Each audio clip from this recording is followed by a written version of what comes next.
Good afternoon, everyone. I'm Alan Joines. It's my honor to be the mayor of the city of Winston-Salem, and it's my honor to welcome you here today for this event. Let me personally thank Dr. Nathan Hatch and Wake Forest University for bringing together this symposium on a very, very timely subject that's facing us here locally, across the state, and across the nation. It goes without saying, I think, that this is one of the more highly charged emotional issues facing us today. I know as mayor I have very little that I can do about immigration, but I get emails daily saying, Mayor, why aren't you doing something about this? So it's an issue that comes across us. North Carolina has one of the highest levels of illegal immigration in the country. We're about the 9th highest in the country. There are a number of implications that the 350,000 illegal aliens in our state brings to bear on us as a city and as a state.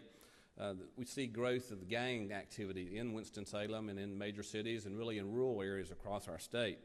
And we see gangs that are targeted specifically towards Hispanic populations such as El Salvador, Guatemala, Honduras, as well as Mexico.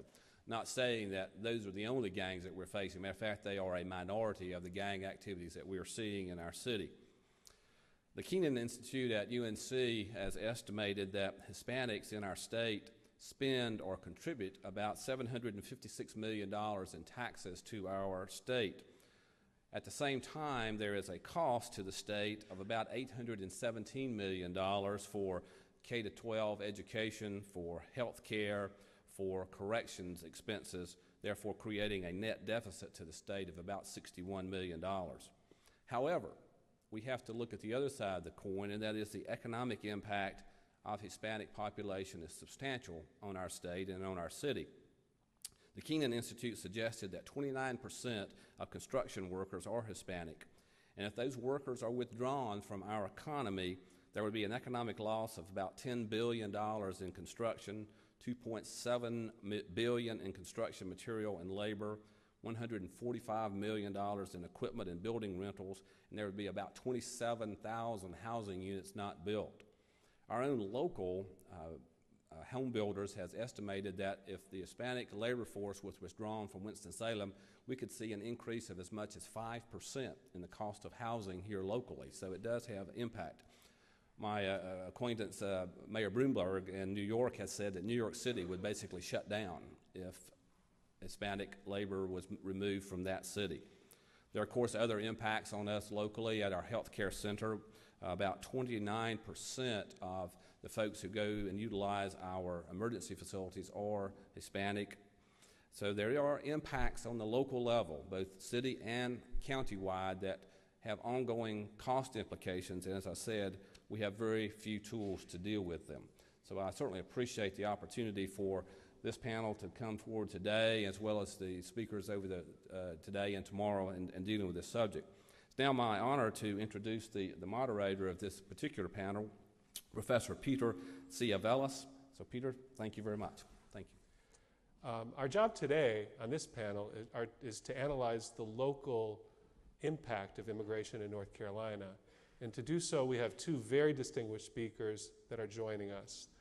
The first, to my right, is José Isasi, who's Chief Executive Officer of Pasa Media Network, which is the largest Hispanic communications company between Washington, D.C. and Atlanta. It has 3 Spanish-language newspapers and 7 Spanish-language radio stations covering the state of North Carolina. He's also the chairman of the board for Making It Work Pronto, a Hispanic marketing and communications company that's located in North Carolina that works with clients internationally, nationally, and locally to effectively communicate with Hispanic consumers. He's recently been recognized as one of the 50 most influential national Hispanic media executives. He's a leading businessman in our community and is familiar with the on-the-ground challenges of immigration that are facing our community locally. Our second panelist is Marisol Jiménez McGee. Marisol is the advocacy director and a registered lobbyist for El Pueblo, a nonprofit immigrant advocacy group based in Raleigh, North Carolina. She's a graduate of Loyola University and the University of North Carolina at Chapel Hill.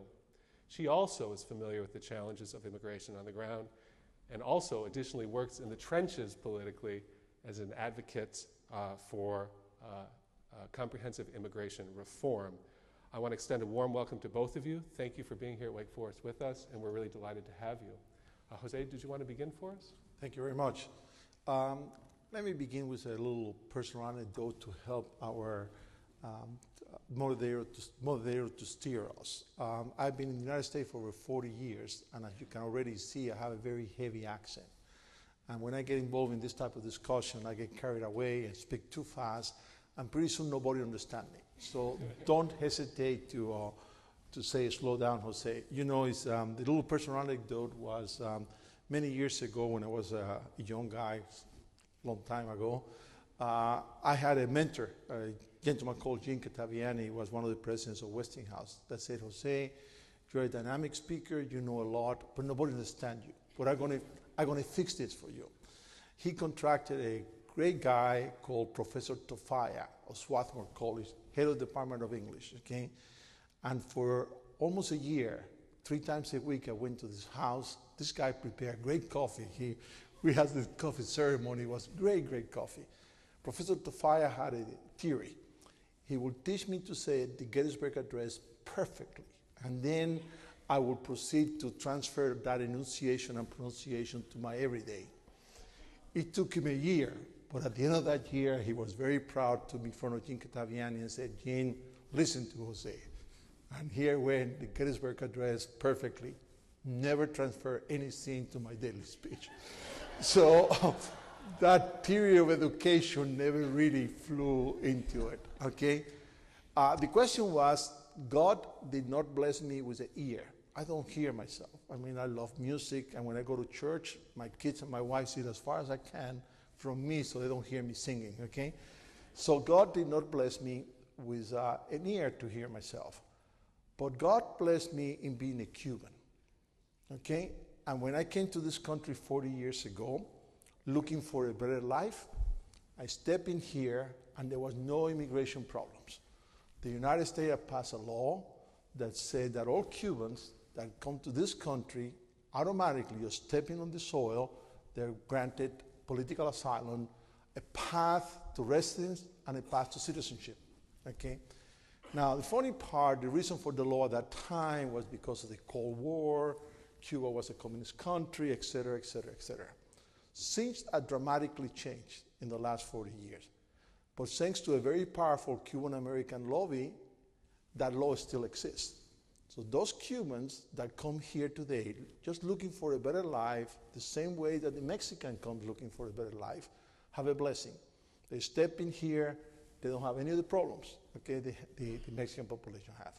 Which is a way to say that, referring to the 2 outstanding presentation we had before, the immigration problem we have today, the undocumented immigration problem we have today, is something that was created not by the immigrant in essence, but it was created by our economy.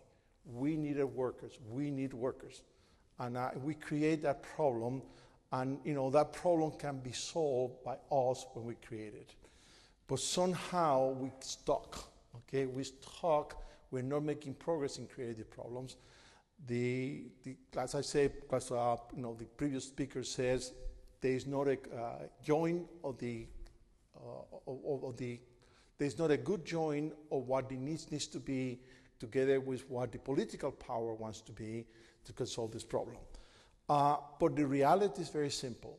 In North Carolina, today, 1 of every 3 new jobs get filled by Hispanics, okay? Because there's nobody else to fill those jobs. And we said the Hispanic population in North Carolina, we will be in terrible trouble, as my Mayor Joyce says.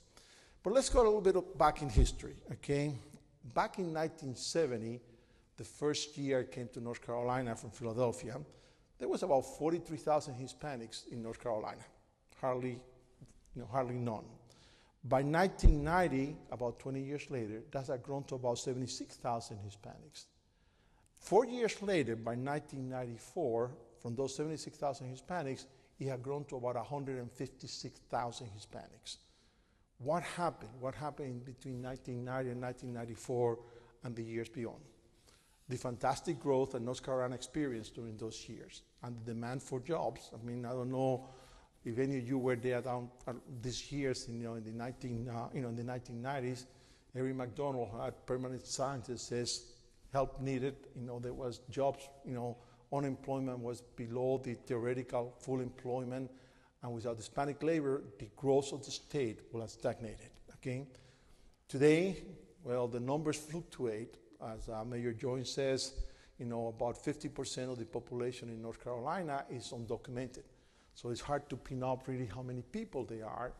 Numbers as low as 600,000, numbers as high as 800,000, but that would represent the population of North Carolina. Let's talk about the immigration. About those 800,000, 20% are North Carolinian, born here in North Carolina, okay?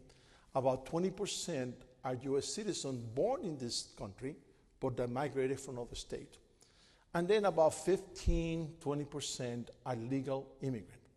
The balance, 45 to 50%, somewhere between 350, 400,000 are undocumented.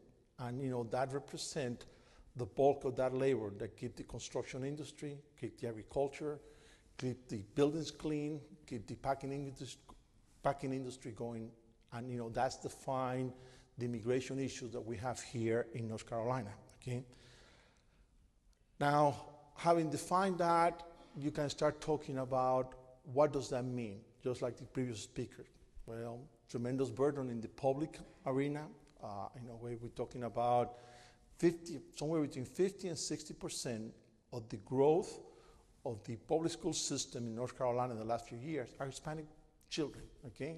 Not 10% or 20%, but 50 to 60% of the growth. I mean, the population, the Forsyth County, that has about maybe 10% Hispanic population, close to 25% of the Hispanic birth in Forsyth County, okay, are Hispanics. Hispanics tend to have a much higher birth rate than the rest of the population, which is good because there's a labor force that is being developed, but it creates significant burden in the local economies, which is what start creating the type of problem we have. As a matter of fact, we can convert Mayor Jones' number, what it costs North Carolinian, okay, to keep a Hispanic here. When you take all the taxes paid minus the cost of the population, it's somewhere between $50 to $100 per year per Hispanic. So there is a cost. There's a disadvantage to that cost, which is what Mayor Jones mentioned, about a $10 billion Hispanic economy.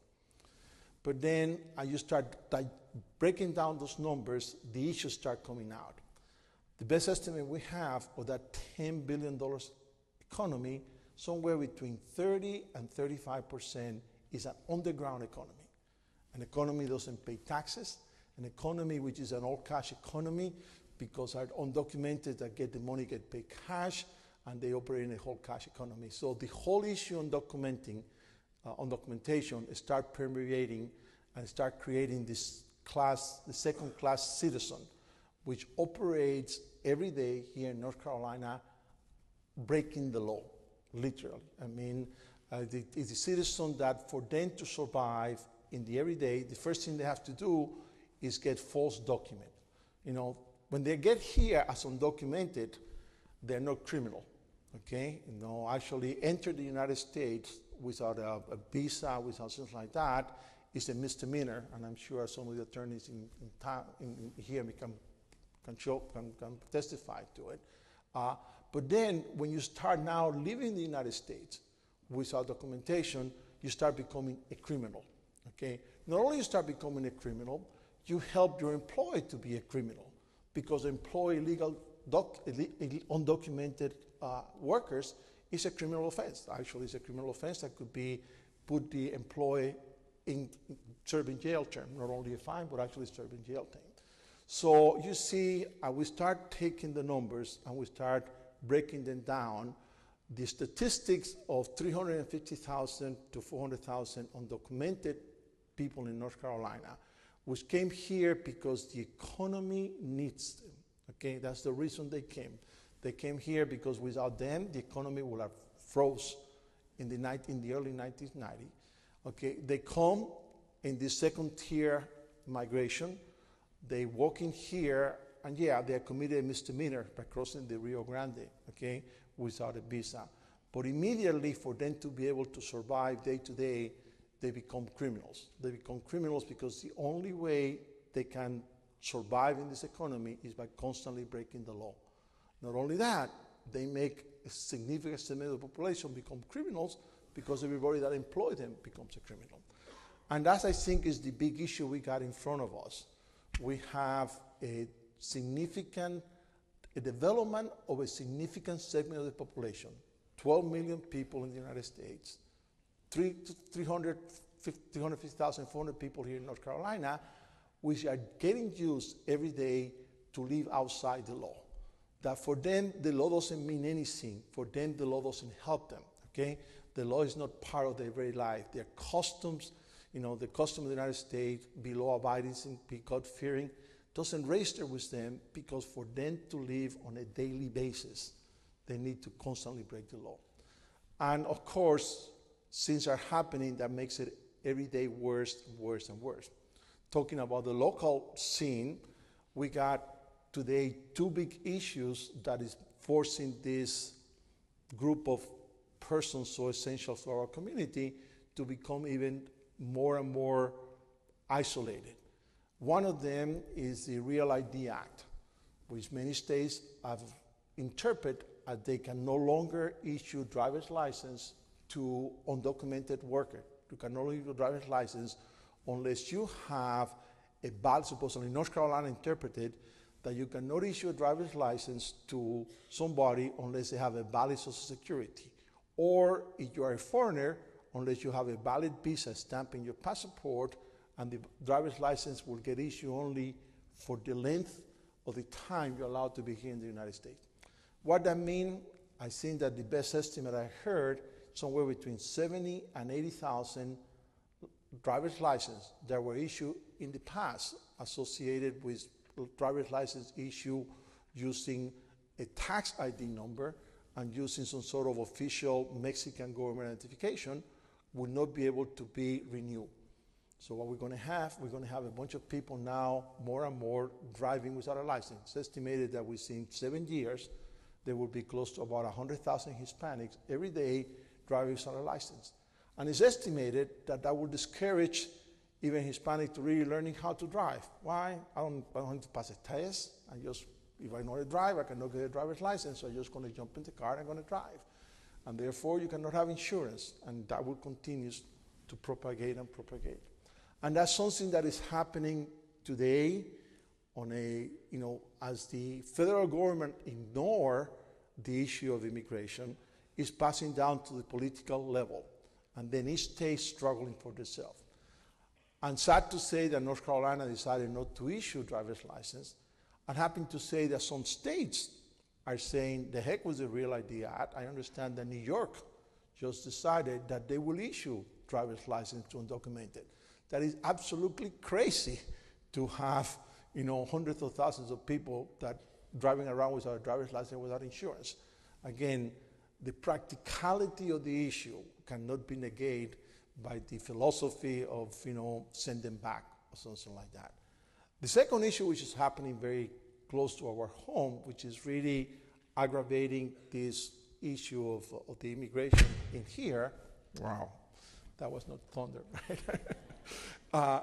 Is the issue of recruiting or training the local law enforcement to enforce the immigration laws, okay? There is a tremendous move by certain political figures to make high points by getting the local law enforcement to be trained and to be qualified, so when somebody stops you for a driver's license or something like that, they can ask you immigration status. And then if you don't have immigration status, they can take you to the local jail and call immigration to find out what is happening to be. What does that mean? Well, I have the pleasure of being very closely, understand closely how law enforcement work, okay? I not only have a great relationship with our police department, but I have the pleasure of having my son actually serve in the police department here in Winston-Salem and be a member of the State Bureau of Investigation. Law enforcement cannot function without the cooperation of citizens.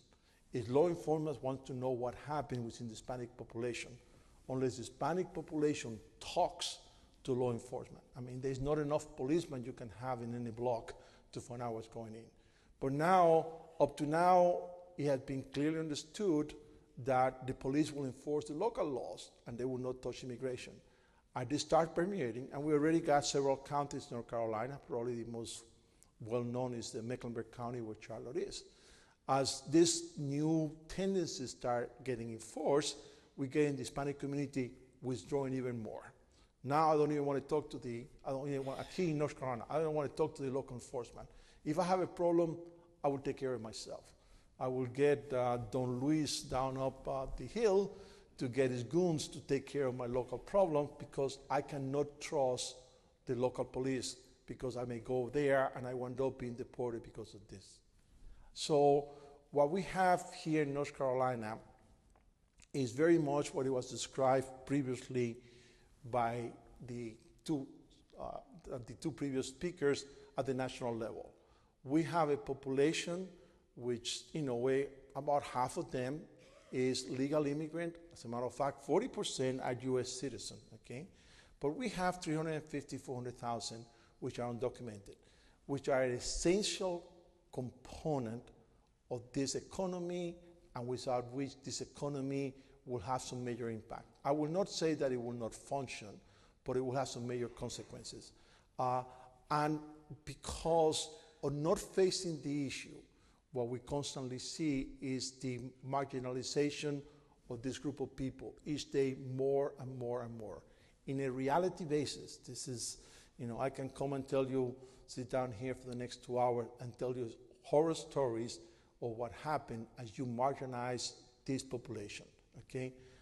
And the major impact that it has in all of us as a community. They are not isolated, they're part of our community. Mayor Jones mentioned the issue of gang and gang formation.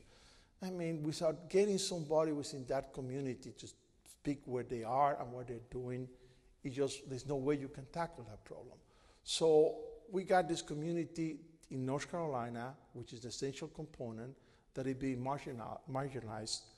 And the question is, what do we do about it? Okay, well, we got typical choice. We send them all back, we give them a path of normalization, or we do nothing, okay?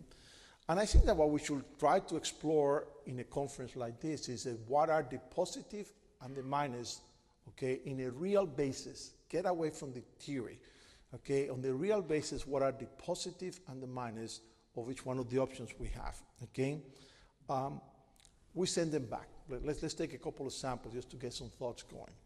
We send it back. What do we have in the positive side? Hey, we save a bunch of $1 million in the state budget, okay, and the local budget, okay? We save somewhere between $50 to $100 for Hispanic per year in the state budget, okay? We increase the wages of North Carolina workers, especially the one at the low end of the hourglass. Guarantee you that if you take 400,000 Hispanic out of the low wages, well, I think that Mayor Jones estimated at 5%, there will be a price increase in Forsyth County home of 5%. So, that means that there will be people carrying some more money in the pocket. That's in the positive side. Somebody will be making more. What will be the negative impact? We pull somewhere between $9 and $10 billion out of the economy. And actually, not that, you pull about half of that, because about half is undocumented, so you assume that the other half will stay. So you pull out $5 billion out of the economy. Let me tell you, there's going to be a lot of very unhappy people. I think that this morning one of the speakers talked about the experience of the town in New Jersey, in which they passed some sort of law, and they wound up that 2 months after Hispanics start leaving, businesses were closing. Will happen the same thing in North Carolina. Look at all the business, okay, that pay taxes and they support the local economy. Look at all the apartment houses which are full of Hispanics, half of them undocumented. So there will be a $5 billion impact in the economy, okay? The other stuff will be, we'll make goods and services in North Carolina less competitive. North Carolina already seeing the effect of globalization. I mean, where is our furniture industry? Mostly in China. Where's our textile industry? Mostly in China. I mean, All we do by having a major increase in our wages, by removing this need that the community have and have therefore the wages increase, is making ourselves less competitive. So the positive is we save some money, we increase the wages. The negative is we pull $5 billion out of the economy, and we become less competitive. Given a path to normalization, okay? On the positive side, we eliminate the conditions that are creating the second-class citizen and all the consequences, okay? And there's not enough words. You gotta see it every day to believe it, okay, what this condition does, okay? In the other side, we maximize, also as a positive side, we maximize our tax revenue. About 1/3 of the Hispanic economy go on tax because it's the underground economy that is all a cash basis, okay? Why? I'm here undocumented, I want to keep it on cash. If you can, you pay me in cash, you can pay me less. So you got an increasing developed underground economy, which is not taxed. So if we're given a path to normalization, now we have increased taxation. On the negative side, some people will argue that will encourage more illegal immigration, that our culture, the American culture, will be diluted. That's really funny. What is the American culture? Nothing more than a mix of a beautiful culture, which is a result of a mix of a lot of culture. I mean, how many of us we are really American? I don't see any American Indians around here, right? So we all migrated from somewhere. So, I mean, that you hear seen that in the negative side, well, immigration is here, illegal immigration is here because there's no legal immigration to fill the jobs. It doesn't matter what you do unless the needs will be satisfied. So well was spoken this morning by the economy speaker, okay? Something will happen, the people will come, build fences, they will go under, above. Hey, if they could go to the Berlin Wall, they will go to whatever fence they built, okay? There's not enough fences in the world that will keep on the economy when you have a better life, okay? So that's the consequence of giving a path to normalization, path on medicine. Now, the terrible part of all is that we have chose the third option. Our political leader had chose to do nothing, okay? It's unbelievable that our political leaders had chose to do nothing, okay? I mean, leave it to all the local guys to try to figure out, okay? What happens if we don't do nothing, okay? First of all, on the positive side, I do not know of any law-abiding citizen that says do nothing. Some of them say send them back. Some of them say personalization. The only guys that say do nothing are those people which is taking advantage of the community. The only guys that say do nothing are those employees in which are paying substantial wages, at terrible working conditions, are those slum owners that have Hispanic living in places that we don't even keep your animals, okay? So the only people that says do nothing, okay, in this society are those ones that benefit from mistreating this population, okay? Some good citizens say send them back, some others says give them a path to normalization, but the only one that say do nothing. But that is what our political leader chose to, not to do nothing. On the negative side, I mean, what happened is we create a criminal class, okay? Literally, these workers coming here and they're not criminal, but to be able to live in our community on a daily basis, okay, they have to become criminal.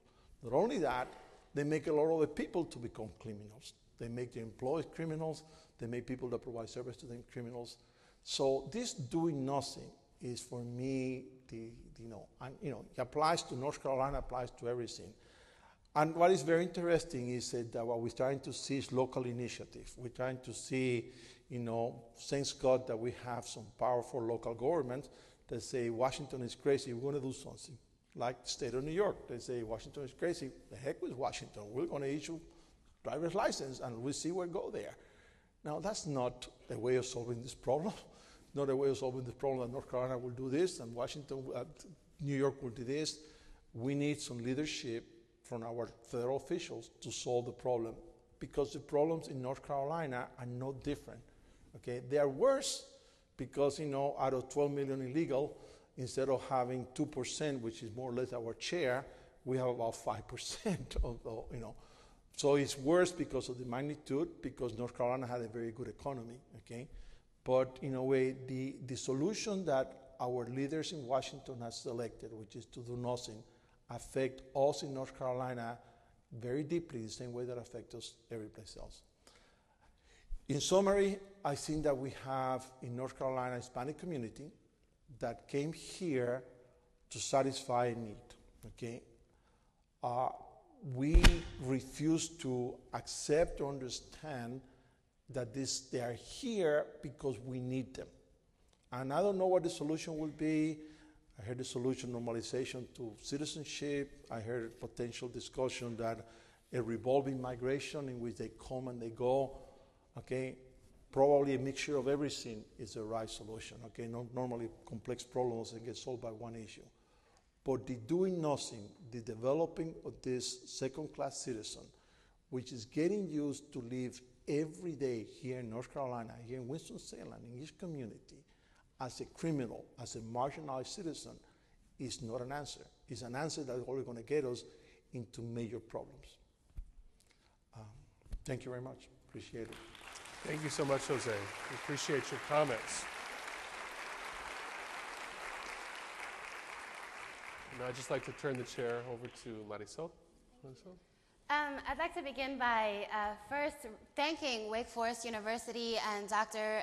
Peter Siavelis for organizing this event. I think that maybe what's most important and what's most missing right now is spaces for real dialogue about what is happening with immigration. And so as much space as we can create to have these conversations, I think the better off we will be as communities, as a state, and frankly as a country. Again, my name is Marisol Jiménez McGee. I'm the advocacy director for El Pueblo. El Pueblo is a nonprofit statewide advocacy organization that was born in North Carolina in 1994 out of a festival. Essentially, between 1990 and 2000 is when we first began to see the emergence of a Latino community in this state. And so right in the middle of that growth period, a group of people got together and decided it was time to sort of officially introduce ourselves to North Carolina, to celebrate the fact that we were here as a community, both amongst ourselves and with other North Carolinians. So there was a festival in the parking lot of Chapel Hill High School. Some 2,000 people showed up, and it was a wonderful event. But immediately following that, this group of people who had been organized started receiving phone calls from all across the state, from people who wanted to know, well, how many Latinos are there, and why are they coming here, and are they planning on staying, and what's going on? And there were just all kinds of questions that people weren't sure where to direct them to, and they decided to go towards this group who were not prepared to answer these questions. They were prepared to talk about entertainers and food booths and volunteers, but not about policy, not about what was happening in North Carolina, not about culturally competent services. And so it was clear that, that there needed to be an organization that could do that. There were already organizations that were providing direct services to an emerging community, working directly with folks every day, but there needed to be an organization that could be at tables where decisions were being made about this new community without the community being represented. And so that organization ended up being El Pueblo. We were incorporated in 1994. This past September, we had our 14th annual Fiesta del Pueblo at the state fairgrounds with 20,000 people, which is not only an earmark of the fact that the organization has grown, but it's also sort of an indicator of how much the community itself has grown.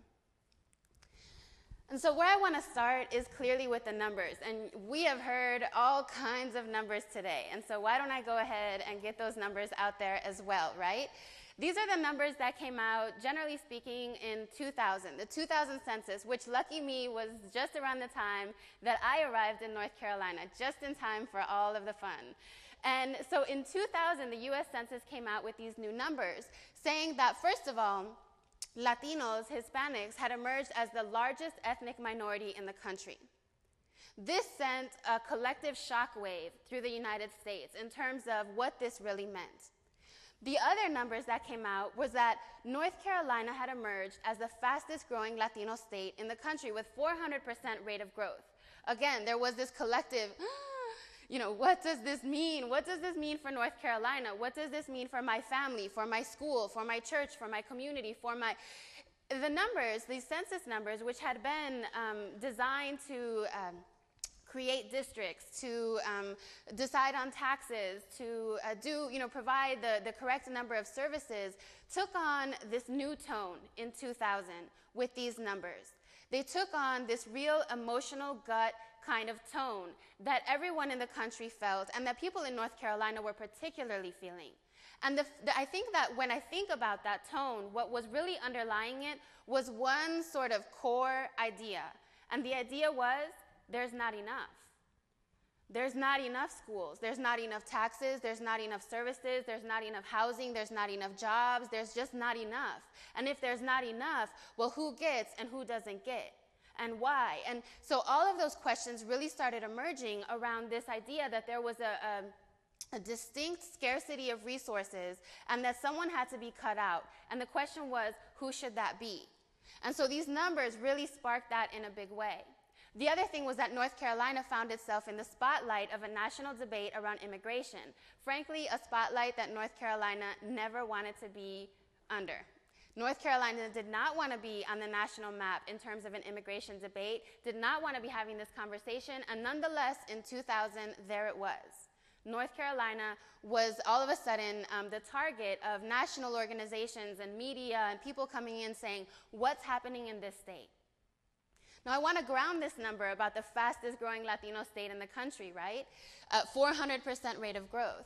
And of course, the numbers, as we've heard from some of our speakers, are really dynamic in terms of hard to pin down, hard to get a really strong a sense of. But in the estimates, whether you say 600,000, 800,000, within those estimates is the reality that a good number, half to more than half of that number are legally present or US-born Latinos. And that somewhere in that range, the other half to more than half, plus or minus, you have undocumented Latinos, all within that number. So all that to say that this growth of a Latino population is not necessarily a conversation about immigration. Because frankly, it is a completely diverse community. You have folks like my colleague here who arrived 40 years ago from Cuba, and you have Chicago Yankee Latinas like myself who struggle to maintain my Spanish. And we're all here. We're all a part of this story. So it's not a question of whether or not North Carolina should have Hispanics or what are the costs of Hispanics to North Carolina. This is supposed to be a conversation about immigration. But somehow we continue to get to this place where the two issues intersect so that we're having a conversation about immigration, and then all of a sudden we're talking about the economic impact of Hispanics and Hispanic students in schools. So I think that that sort of dynamic is not only problematic, but it's telling. It's telling about what's happening in North Carolina and what's happening nationally within this debate. This is not a question about Hispanics. This is a question about immigration. So, that being said, what is happening in North Carolina? Why are immigrants, majority being Hispanic immigrants without doubt, but not all of them, why are immigrants coming to North Carolina? North Carolina had a perfect storm, it would seem, from 1990 till now. And one of them is this economic boom that we're talking about. A lot of things happened, and when I first came to North Carolina and was trying to learn about the state and trying to learn, where I was living and where I was planning on raising my family, I had a lot of questions, so I would ask a lot about the history of this state. And what I come to understand is that North Carolina was primarily an economy that was dependent on industries like agriculture and production. So you had entire local communities whose economy depended on the local furniture factory, or textile mill, or the cucumber fields, or Christmas trees, or what have you. That was the basis of North Carolina's economy. It was really more of a rural state with pockets of metropolitan areas, but much more rural. When I came here in 2000, I remember asking people about the state, and they would say, I've lived here for 30 years, and I remember when that was a dirt road, and now it's South Point Mall, and that was happening all over at the same time, 2000. They were constructing in some stage of the construction of the 540 loop. And someone had made a projection that it was going to take anywhere from 30 to 50 years to complete construction of the 540 loop. And at the same time, there was this conversation about why are immigrants coming here? And I was like, you know, the 540 loop is this major industry in itself. The construction of this loop is not only about the construction of the road itself, but it's every gas station, strip mall, housing complex, apartment complex, townhouse that you build to support the infrastructure of 540. And then once you have that infrastructure in place, well, who is running the gas station? Who's cleaning the rooms? Who's serving the food? Who's washing the dishes? There was an entire urban sprawl that was happening all over North Carolina that was creating an entire new economy. At the same time, as this construction was happening, this economy that had been primarily agricultural and production-based saw the passage of NAFTA. Just so happens right there in the mid-90s, right? And so all of a sudden, all of these factories started picking up and leaving North Carolina, leaving entire local economies decimated in their wake. Completely decimated. And the reason why they left North Carolina to go to other countries, and at that time primarily it was Mexico, was because they had cheaper sources of labor. Cheaper sources of labor, less requirements in terms of environmental protections, less taxes to pay, less worker standards, it was just more profitable to do business in Mexico than it was here in North Carolina, where workers were wanting overtime and vacation and insurance and safe working conditions and healthy environments. And so it was to their benefit to take their factories and leave. So then you have entire local communities or local economies that were just left decimated in the wake of these factories and plants leaving the state. And what did North Carolina decide to do but to shift its economy and say, we need to become globally competitive. We need to begin focusing on education and investing in our universities and our community colleges. At the same time, people are having less children. So they're having less children in rural areas. Let's take, for example, Siler City. Less children in a rural area like Siler City.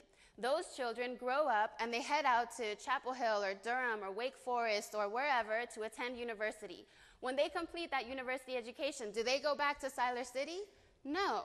They stay in Winston-Salem. They stay in Durham. They stay in Raleigh. And who's left in Siler City but their parents, who are now aging, hoping to retire, with these small businesses that they can no longer run, with these farms that they can't man or woman.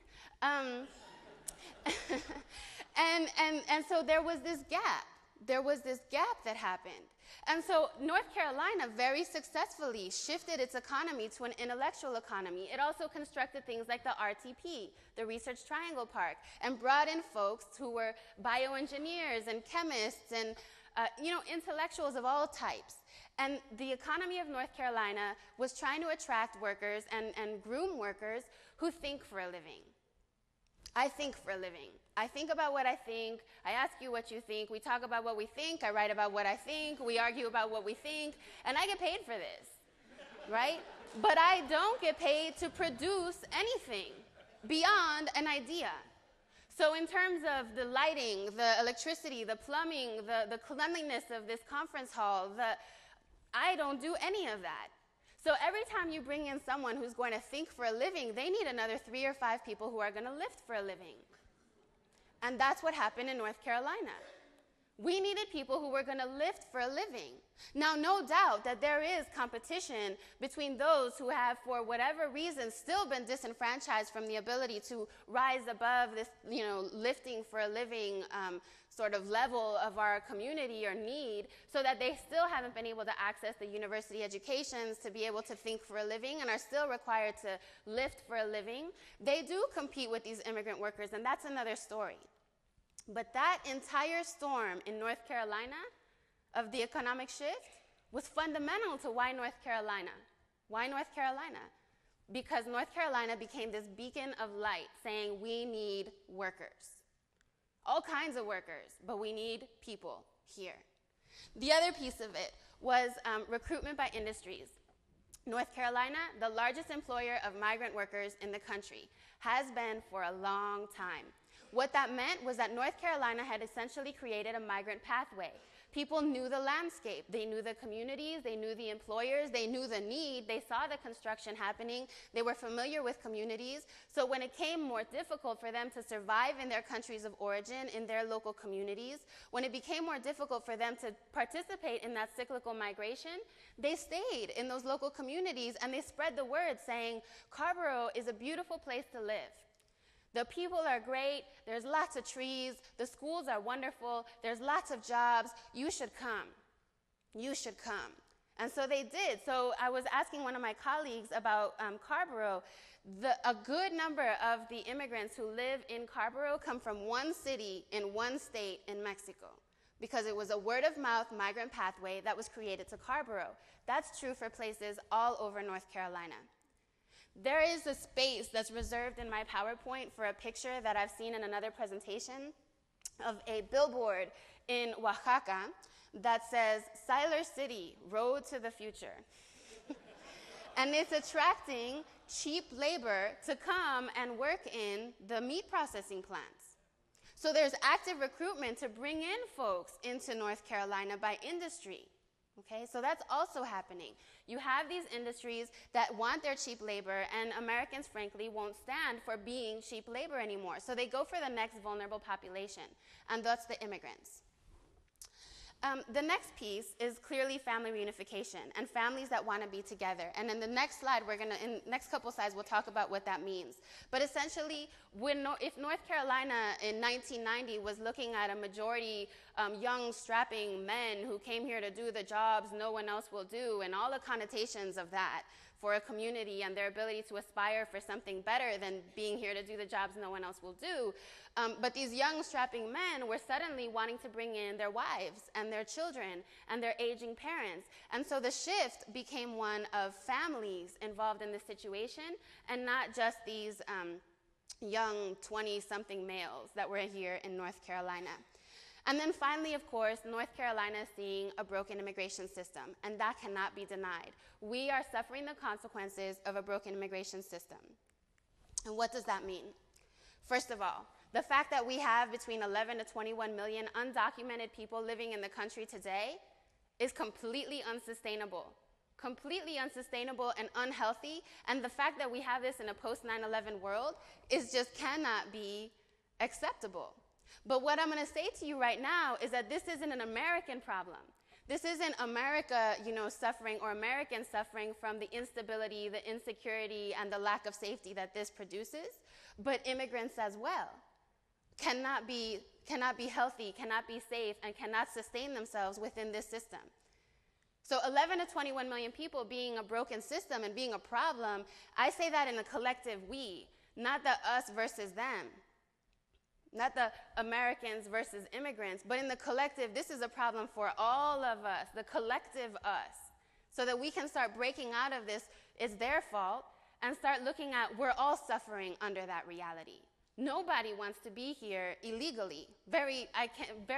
Small, minute minority wants to be here illegally. The vast majority of people would pay thousands upon thousands of dollars and do amazing things in order to be able to get legal status in this country. And the fact of the matter is, they can't. Because if they could, they would. The other reason we know we have a broken immigration system are the number of deaths along the U.S.-Mexican border, but that is very infrequently a part of this conversation. The fact that we have an estimated 4,000 to 9,000 deaths in the Arizona desert on U.S. soil, and again, not the young, strapping male, but his wife, his children, his aging parents in that desert dying to come here to wash our dishes and clean our hotel rooms and build our roads and our homes should also be a part of the equation about why this is a broken system. Of course, the disconnect between economic globalization and the immigration system, I find it, that we do a lot of talking about the illegal immigrant and not a lot of talking about the illegal employer or the illegal consumer or the illegal industry and their participation in this system. And then finally, of course, the growth of anti-immigrant sentiment. That is probably the most frightening reality that we have in North Carolina right now. Here is, on this bottom corner, is a game. It's called Border Patrol. You can Google it. And, just to be right up front, it was created by a white supremacist group. But the fact that when you put Border Patrol game into Google and it's the first thing that pops out means that it has the most number of hits. And basically what the game is that you have 3 characters that run across this cartoon border. The Mexican nationalist who has guns and a Mexican flag and goes running across the border. The drug dealer who has a knapsack with cannabis leaves that fly out the back of it. And the breeder, who is a woman who's pregnant with 3 children in tow running across the border. And the object of the game is to take your mouse and position it over one of them and click, and their heads explode. And you get points for the number of these characters that you can kill as they're running across the border. It says the object of this game is to keep them out at all costs. Now, the fact is that this is, you can say an extreme example. But the reality is that this conversation and this debate and this tension in our country has gotten so polarized and so frustrating, and people are so angry and so fed up with the lack of a solution, with the lack of any type of resolution for that matter, that it's increasingly moving further and further to the polar opposites, so that what was once extremist and distasteful and unimaginable has suddenly become mainstream. That in itself says that we have a serious problem with immigration. I'm going to very quickly give you some illustrations of what we mean by a broken immigration system, by some key questions that I've gotten over the years. One being, well, why don't they come here legally? My friend's wife came here from Russia legally. Why can't they come here legally? Okay, so let's talk about that. This is one of the major ways that people come into this country, family-based applications. Essentially, you have a direct family member who applies for you to enter the country, who's either a U.S. citizen or a legal resident. Direct family member in the sense that they are a spouse, a child, or a sibling. That's who can apply for you, okay? Depending on what country you're from, you get in line in a different place. So let's say you fill out an application, including an affidavit of support that says that you, as the U.S. resident, legal resident, or citizen, can prove that you earn enough money to support that family member that you're bringing in so that they will not become a burden on the U.S. system, social services system. So if you don't earn enough money, you can't bring that person in, because of the fact of the matter is, for the first 5 years of them being here legally, they cannot use any social services in the United States. So you have to show that you can support them and your own family. The other piece is, so you complete that application. It's a large application. And once you complete that first part, they stamp it with a date saying this was the date that the first part of the application was completed. And it's very much like if you go to the butcher and you pull a number and you wait for your number to roll around. It's very much like that, but you're waiting for a date to roll around. So you're standing there with your date, waiting for the second process of your application, which is going to the consular office, doing fingerprints, passport photos, medical exams, and coming into the country. Because you understand, for everyone except for the spouses of U.S. citizens, the majority of these applicants are waiting in their countries of origin to reunite with their families, okay? So if you're the first in line, the spouse or unmarried children of U.S. citizens, they are currently processing, and this is from the U.S. immigration website as of a year ago. They were processing applications from 1993. If you are the spouse or minor child of a legal permanent resident, they're processing applications from 99. The unmarried adult children of legal permanent residents, 92. The married children of U.S. citizens, 94. The siblings of U.S. citizens, 93. Philippines, 1984. So why don't they get in line with everybody else? The line is wrapped around the building and has not been moving for years and years and years and years because there's not enough visas. There's not enough visas, and so people are getting in line and they're trying to be with their families and they can't. So there's this line, this mythical line that people are supposed to be able to get in, but it's not realistically working. This is part of the problem. If we don't have a legal immigration system that is functioning in a timely manner, in a timely and orderly manner, it's fundamental to why we have a breakdown in our immigration system. The other question I often get, well, if they've been here, because we'll often as advocates try to establish for people, immigrants, investment in their communities. They've been living here for 10 years. They have businesses here. Their children were born here. They love this country. They're integrated, and they want to be positive, contributing parts of our communities if they could just have a chance. And people will often respond, well, if they've been here for 10 years, why don't they get legal? Okay. There is a part of the law, of immigration law, called the 3 to 10-year bars. And what that says is that if an undocumented immigrant enters the country without inspection, these are not people who come in with visas, because typically people who have visas to enter the country for some length of time and overstay their visa, they're also considered undocumented. But the fact that they were able to obtain a visa meant that they had some type of privilege in order to get that visa. They knew somebody at the consular office. They could afford the applications. They could afford to be able to prove that they had somebody here that they were trying to visit, or a business that was hosting them. So they're a different sort of group of people than the people who enter without inspection. So if an undocumented immigrant enters the country without inspection, and they've been living here for 6 months illegally, they incur what's called a 3-year bar. That means that if they wanted to get in line, to apply to become a legal permanent resident, they would have to leave the country, wait 3 years, and then get in that line. Once they've been here undocumented for 1 year, they incur a 10-year bar. Same thing. They'd have to leave the country, wait 10 years, and then get in that line. So why don't they just become illegal? Because it's not like they can go to the local INS, I'm talking in 2000 speak.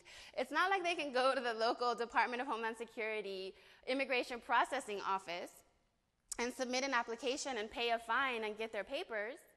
It doesn't work that way. They would have to wait a minimum of 10 years and up to 20, 25 years before they could re-enter the country.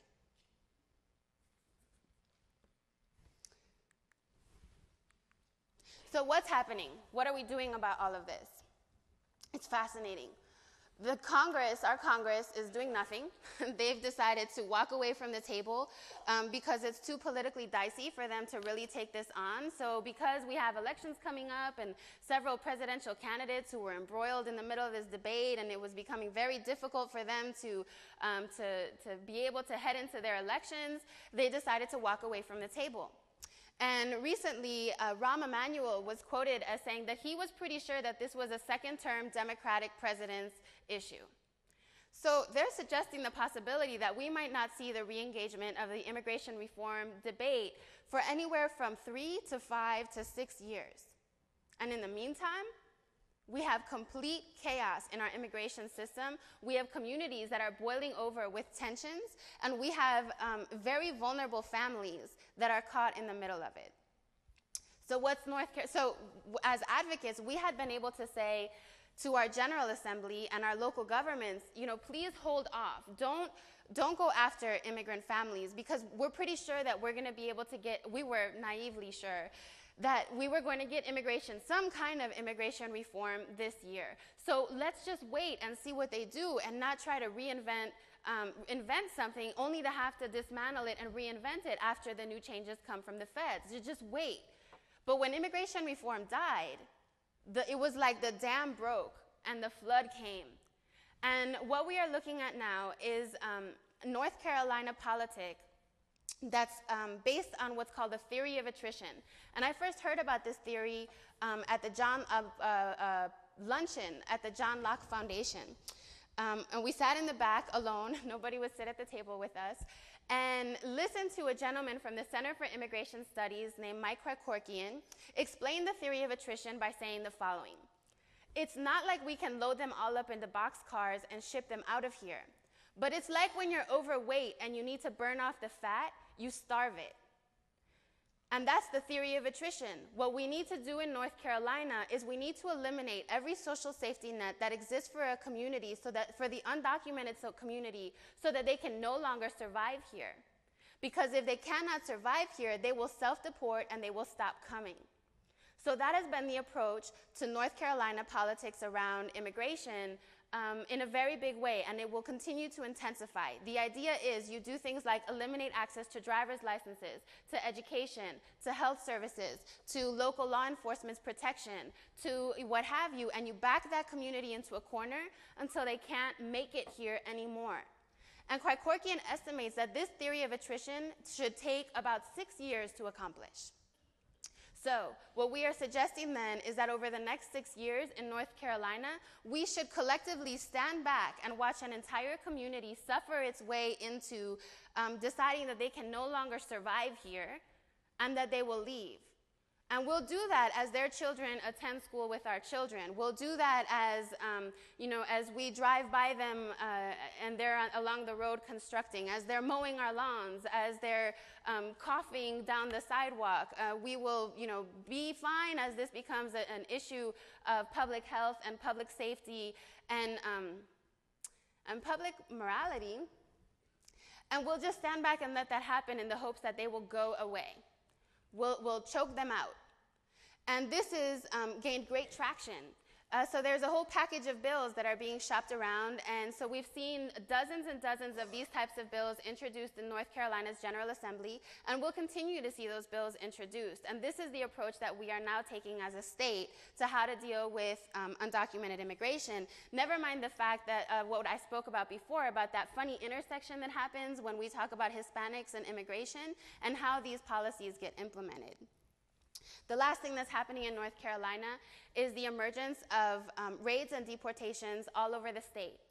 Mass raids and deportations. They said that they couldn't do that. It wasn't economically feasible. It wasn't politically feasible. But they have begun doing raids across the state, and we've seen this happening in several areas. Most recently, August 22nd, Red Springs, North Carolina, the counties surrounding that area of Smithfield Pork Processing Plant, Bladen, Hoke, Robeson, saw a series of raids happening in trailer parks around the Smithfield plant, beginning at 3 o'clock in the morning, when ICE agents showed up at these local trailer parks and started banging on the doors, yelling that it was ICE agents, and trying to force people to come out of their homes.